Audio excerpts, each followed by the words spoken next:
नमस्कार, जोहार झारखंड देख रहे हैं आप। आपके साथ मैं संतोष कंगवार। बुलेटिन की शुरुआत करेंगे इस वक्त की बड़ी खबर के साथ। हजारीबाग के ओएसिस स्कूल के प्रिंसिपल डॉक्टर एहसान उल हक को सीबीआई अपने साथ ले गई है। इससे पहले सीबीआई ने उनसे 7 घंटे तक पूछताछ की। सबसे पहले सीबीआई के अफसर उनके घर पहुंचे, उसके बाद उन्हें ओएसिस स्कूल ले जाया गया। वहां से सीबीआई उन्हें अपने साथ ले गई है। ज्यादा जानकारी दे रहे हैं न्यूज 18 संवाददाता ओम प्रकाश।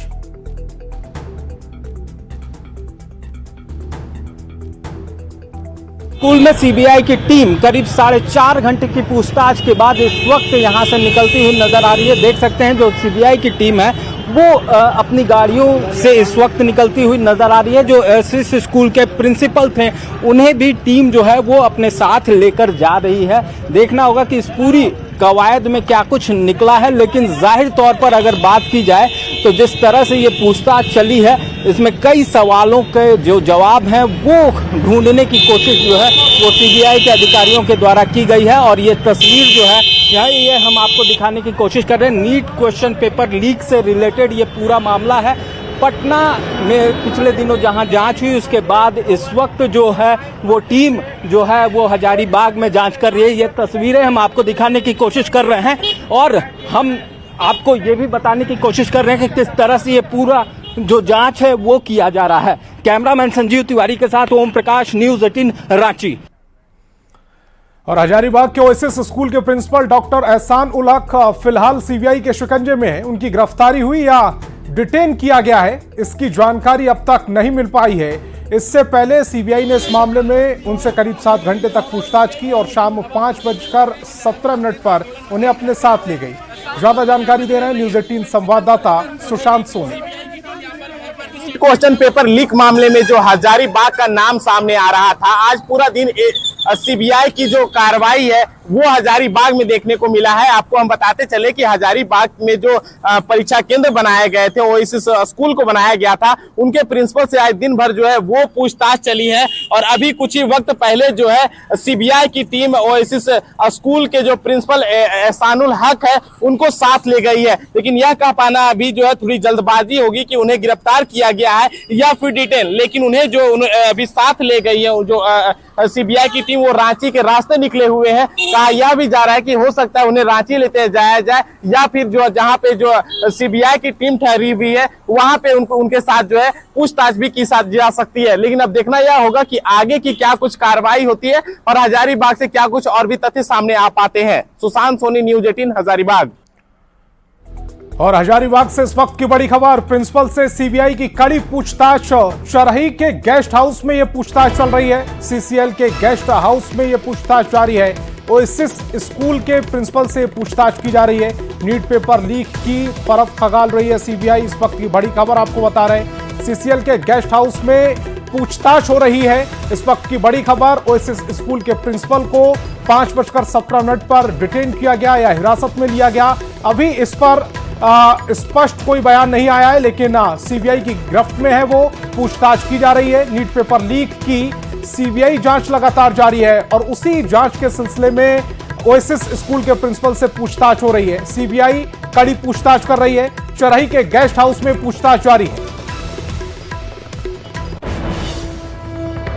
और नीट पेपर लीक में शक की सुई हजारीबाग के ओएसिस स्कूल के साथ साथ कुरियर कंपनी पर भी घूम रही है। पर इस मामले के सामने आने के बाद हजारीबाग के नूतन नगर में स्थित ब्लू हार्ट कुरियर कंपनी का दफ्तर दिन भर बंद रहा।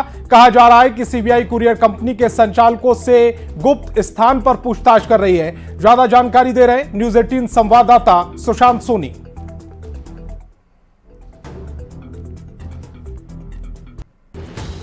क्वेश्चन पेपर लीक मामले में इन दिनों झारखंड का हजारीबाग काफी सुर्खियां बटोर रहा है। अभी मैं जहां खड़ा हूं जस्ट इसके आप पीछे आप देख रहे होंगे कि यहाँ पे जो है ब्लू डॉट कुरियर सेवा एक ऑफिस है, लेकिन आज जो है वो बंद पड़ा है। बताया जाता है कि पिछले दिनों यह जो है काफी ये खुला हुआ करता था, यहाँ पे जो है कुरियर सेवा की कार्य हुआ करते थे। लेकिन बात अभी हम जो है नीट क्वेश्चन पेपर लीक की कर रहे हैं। देखिए, पिछले दिन हजारीबाग जो है आर्थिक अपराध इकाई की टीम आई थी और उन्होंने क्वेश्चन पेपर लीक मामले में कई पहलुओं पर छानबीन किया था। वे टीम जो है यहाँ पर भी पहुंची थी।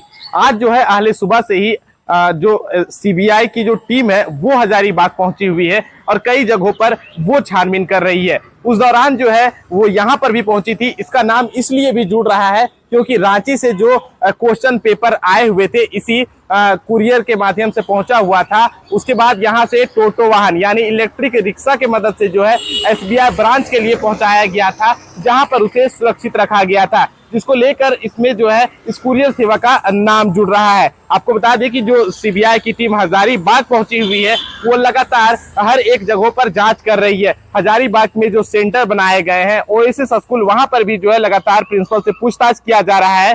दूसरी तरफ जो है हजारीबाग का एसबीआई ब्रांच जहां पर क्वेश्चन रखे गए थे वहां के अधिकारियों से भी पूछताछ की जा रही है, लेकिन जब इस कुरियर सेवा जब ऑफिस में पहुंची तो यहां पर जो है बंद पाया गया है। लेकिन हर एक पहलू में जिस तरीके से सीबीआई की टीम जांच कर रही है, गौरतलब देखना होगा कि उनको जो है यहां से भी क्या कुछ सबूत इकट्ठा हो पाते हैं, इसमें से हजारीबाग का कौन से शख्स का नाम और चेहरा सामने आ पाता है और आगे की कार्रवाई क्या कुछ हो पाती है।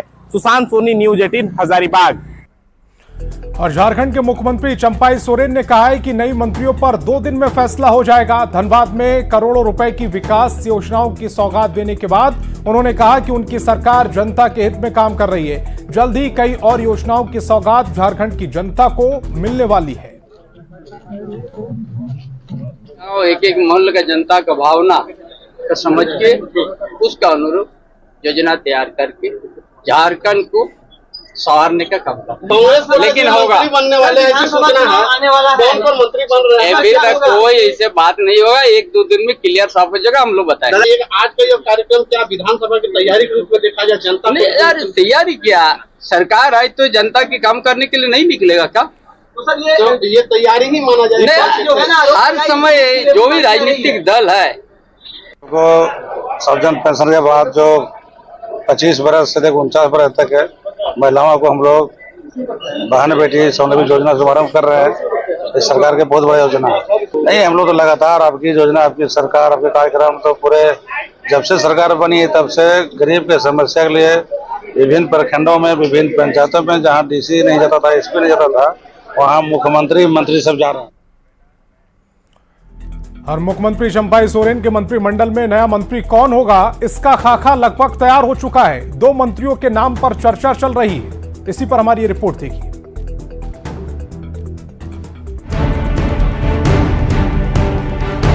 तो हो गया फाइनल, नए मंत्री का शपथ ग्रहण जल्द। आलमगीर की जगह अगला मंत्री कौन? इस विधायक की बदल सकती है किस्मत। इरफान अंसारी और बैजनाथ राम को मिलेगा मौका। झारखंड की राजनीति में अब सबकी नजर इस बात पर है कि चंपाई सरकार में आलमगीर आलम की जगह कांग्रेस कोटे से कौन मंत्री बनेगा और कब तक चंपाई मंत्रिमंडल को नए मंत्री मिलेंगे। उसका आप लोग बहुत जल्दी हो जाएगा, नजदीक में है। क्या इस हफ्ते में इसके बहुत नजदीक है। बहुत जल्द हम यह कह सकते हैं कि मंत्री पद का शपथ ग्रहण जो है राज्य में होगा। सूत्रों के मुताबिक 28 जून को 2 मंत्रियों का शपथ ग्रहण हो सकता है। अल्पसंख्यक कोटे से इरफान अंसारी और एससी कोटे से बैजनाथ राम के नाम पर चर्चा चल रही है। तो कीर्तिमान विभाग में स्थापित कर दूंगा, मैं कहना चाहता हूँ आपको। अगर ऐसा हुआ, अगर पार्टी ने जवाबदेही दिया तो पार्टी, हम कहेंगे कि कार्यकर्ताओं के साथ साथ जनता खुश हो जाएगा, युवा खुश हो जाएगा हमारा, और भाजपा का नामो निशान हम मिटा देंगे यहाँ से। झारखंड में नए मंत्री पद के शपथ पर बीजेपी ने तंज कसते हुए कहा, सरकार सिर्फ आश्वासन पर टिकी हुई है। हम लंबे समय से मांग कर रहे हैं कि सरकार में एक भी शेड्यूल कैटेगरी का, शेड्यूल कास्ट का कोई मंत्री नहीं है। आपको शेड्यूल कास्ट से भी मंत्री देना चाहिए। इरफान अंसारी कौन है, चलिए जानते हैं। जामताड़ा से कांग्रेस विधायक हैं। पहली बार 2014 में जीते थे चुनाव, फिर 2019 में भी चुनाव जीते। झारखंड में मुस्लिम समाज का बड़ा चेहरा है। कांग्रेस के कद्दावर नेता हैं। पेशे से डॉक्टर हैं इरफान अंसारी। कैसे शिक्षक से राजनीति के शीर्ष तक पहुंचे बैजनाथ राम, चलिए ये जानते हैं। 2000 में बैजनाथ राम ने राजनीति में कदम रखा। पहली बार जेडीयू की टिकट से चुनाव लड़ा। 2005 में बीजेपी में शामिल हो गए। बीजेपी की टिकट पर लातेहार से चुनाव जीते और शिक्षा मंत्री बने। साल 2009 में उन्हें बीजेपी ने दोबारा टिकट दिया, लेकिन वो हार गए। साल 2014 का विधानसभा चुनाव बैजनाथ राम नहीं लड़े थे। 2019 में बीजेपी ने नहीं दिया टिकट तो जेएमएम में शामिल हो गए।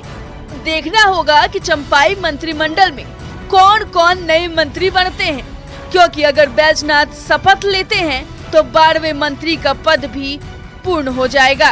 रांची से न्यूज़ 18 संवाददाता गौरव झा की रिपोर्ट। और झारखंड के सीएम चंपाई सोरेन ने बीजेपी पर प्रदेश की उपेक्षा करने का आरोप लगाया है। धनबाद में जनसभा को संबोधित करते हुए उन्होंने कहा है कि बीजेपी ने झारखंड में कई साल राज किया पर कभी भी झारखंड के विकास पर ध्यान नहीं दिया। जवाब में बीजेपी ने सीएम पर निशाना साधा और कहा कि मुख्यमंत्री चंपाई सोरेन की सियासी जमीन छिन रही है, इसीलिए वो अनाप शनाप बयान दे रहे हैं। समय इस राज्य में भारतीय जनता पार्टी अलग राज्य के बड़ो लंबा समय तक राज किया है। उनका डबल इंजन सरकार भी था, लेकिन यहाँ के आदिवासी, यहाँ का पिछड़ा वर्ग, यहाँ का दलित, यहाँ का गरीब गुरबा, यहाँ का अल्पसंख्यक कभी उनका हित में नहीं सोचा। कहीं ना कहीं उनका मानसिक संतुलन बिगड़ गया है और यही कारण से वो इस तरह की बातें कर रहे हैं। वो जानते हैं कि भारतीय जनता पार्टी से मुकाबला नहीं कर सकते। यदि मुकाबला करते तो दुर्भाग्य है कि चंपाई सोरेन जिस विधानसभा क्षेत्र से चुनकर आते हैं वहाँ वो भारतीय जनता पार्टी से पीछे रह गए, तो इसका टीस उन्हें है और यही कारण है कि मानसिक संतुलन बिगड़ गया है और भारतीय जनता पार्टी के बारे में ये उल्टा पुल्टा बात कर रहे हैं। रांची वासियों को सितंबर माह में 2 फ्लाईओवर की सौगात मिलने वाली है। पथ निर्माण मंत्री वसंत सोरेन ने निर्माणाधीन कांटा टोली और सिमरन टोली फ्लाईओवर का जायजा लिया, साथ ही अफसरों को कई दिशा निर्देश दिए। इसके बाद उन्होंने झारखंड मंत्रालय में विभागीय अफसरों के साथ मीटिंग भी की। साथ ही कहा कि रेलवे की ओर से एनओसी मिल गया है और फ्लाईओवर का निर्माण अंतिम चरण में है। जल्द ही रांची वासियों को जाम की समस्या से मुक्ति मिलने वाली है।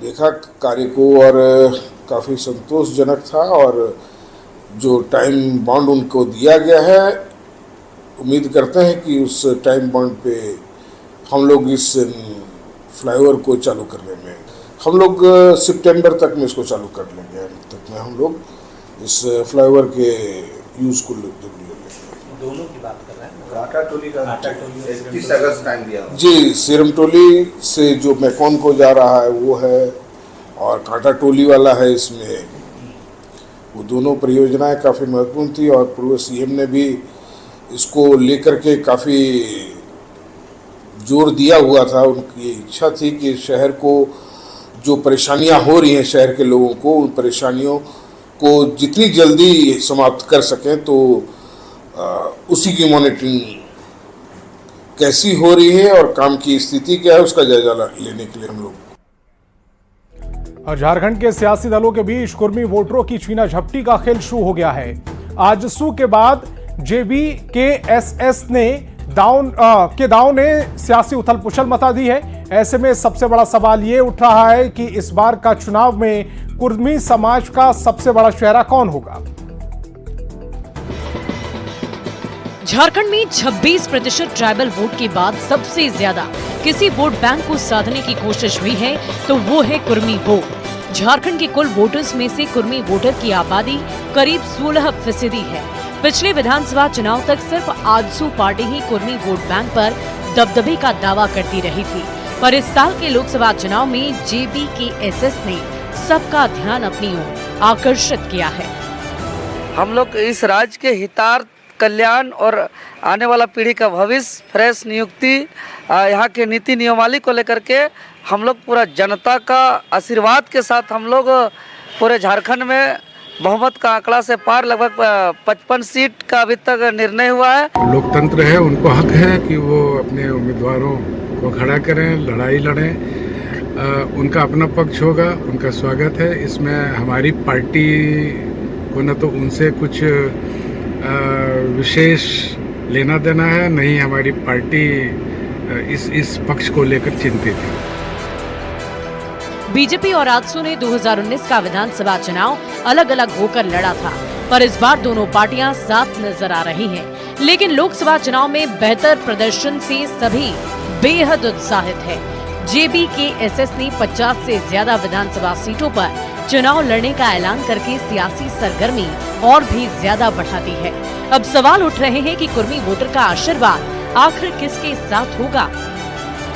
कोई एतराज नहीं है, जनता जिसको अपना आशीर्वाद देगी, समर्थन देगी, वही सरकार बनाएगा और वही जनहित के मुद्दों पर उनकी समस्याओं को समाधान करने का काम करेगा। तो झारखंड मुक्ति मोर्चा अपनी तैयारी के साथ विधानसभा चुनाव में उतरेगी। 5 लाख नौकरियों की वादा खिलाफी की बात हो, महिला उत्पीड़न बढ़ने की बात हो या फिर 1932 के खतियान की बात हो, इसे सरकार के मुकरने के खिलाफ जयराम महतो राजनीति में आए थे। तो उनके राजनीति में आने से मुझे लगता है सीधे तौर पर झारखंड मुक्ति मोर्चा और सत्ताधारी गठबंधन को ही नुकसान होगा। आजसू के साथ साथ JBKSS के चुनावी मैदान में आने से आने वाले विधानसभा चुनाव में दिलचस्प तस्वीर उभरने के आसार बन गए हैं। संजय सिन्हा, न्यूज़ 18, रांची। और हजारीबाग से बड़ी खबर मिल रही है। नीट पेपर लीक पर सीबीआई की जांच लगातार जारी है। 9 लोगों से सीबीआई पूछताछ कर रही है। एग्जाम सेंटर के 4 इन्विजिलेटर से पूछताछ हो रही है। एनटीए के 2 ऑब्जर्वर से भी पूछताछ की जा रही है। 2 डिप्टी सुपरिंटेंडेंट से भी पूछताछ की जा रही है। कई दस्तावेज और डीवीआर सीबीआई ने जब्त कर लिए हैं। तो बड़ी खबर आपको बता रहे हैं, 9 लोगों से सीबीआई इस समय पूछताछ कर रही है। एग्जाम सेंटर के 4 इन्विजिलेटर से पूछताछ हो रही है। एनटीए के 2 ऑब्जर्वर से पूछताछ की जा रही है। 2 डिप्टी सुपरिंटेंडेंट से भी पूछताछ की जा रही है। कई दस्तावेज और डीवीआर सीबीआई ने जब्त किए हैं। बड़ी खबर, नीट पेपर लीक से जुड़ी सीबीआई की पूछताछ लगातार जारी। और कोडरमा में बारिश के दौरान बिजली गिरने से 2 बच्चों की दर्दनाक मौत हो गई। मृतकों में 14 साल के उमेश कुमार और 11 साल के आयुष का नाम शामिल है। दोनों बच्चे बकरी चराने गए थे, तभी बारिश होने लगी, तभी वो पेड़ के नीचे चले गए। इसी बीच बिजली गिरी और दोनों बच्चों की दर्दनाक मौत हो गई। एक बकरी जो है सो सामने देखिए मरा हुआ है। 2 बच्चा विक्षिप्त होकर यहाँ गिरा हुआ था, जिसको उसके गार्जियन लोग उठा के ले गए सदर में। और अभी पता चल रहा है कि लोग दोनों की भी मृत्यु हो गई। वज्रपात होने से ही मौत? वज्रपात से, एकदम वज्रपात। शिव शांति नगर और गौतम बुद्ध नगर का समझिए बॉर्डर है। और एक आम का पेड़ के पास में बकरी लाने के लिए बच्चा लोग आया था। पानी पड़ रहा था तो यहीं रुक गया। बकरी भी साथ में था और उन लोग भी, दोनों बच्चा भी साथ में था। अचानक वज्रपात होने से दोनों बच्चा का जो है दुखद घटना हो गया है। उन लोग को मृत्यु प्राप्त हो गया है। बकरी भी मर गई है। बहुत दुखद घटना है। हम लोग गांव पूरा शोकाकुल है, बहुत शोक मना रहे हैं। सरायकेला में बिरसा मुंडा स्टेडियम के निर्माण में घटिया सामग्री के इस्तेमाल का आरोप लगा है। इस स्टेडियम के निर्माण पर 4 करोड़ 35 लाख रुपए खर्च किए जा रहे हैं। ग्रामीणों ने सरायकेला के डीसी से इसकी जांच की मांग की है।